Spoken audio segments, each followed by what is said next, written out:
আল্লাহ যেন ওনাকে জান্নাতি করে এবং পরিবার বর্গকে সুস্থভাবে জীবনযাপন করার তৌফিক দান করেন। আসসালামু আলাইকুম। আসসালামু আলাইকুম। সম্মানিত উপস্থিতি, এখন আমি বিশেষভাবে আহ্বান জানাচ্ছি।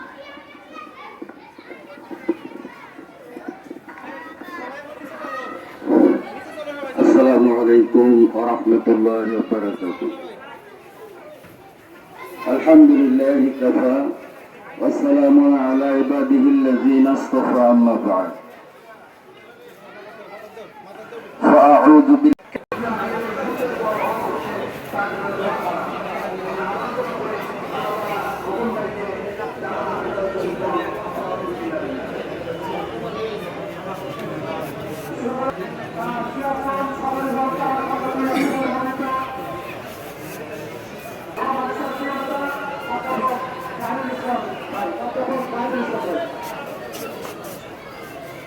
বিধায় কথা বলার সুযোগ নেই।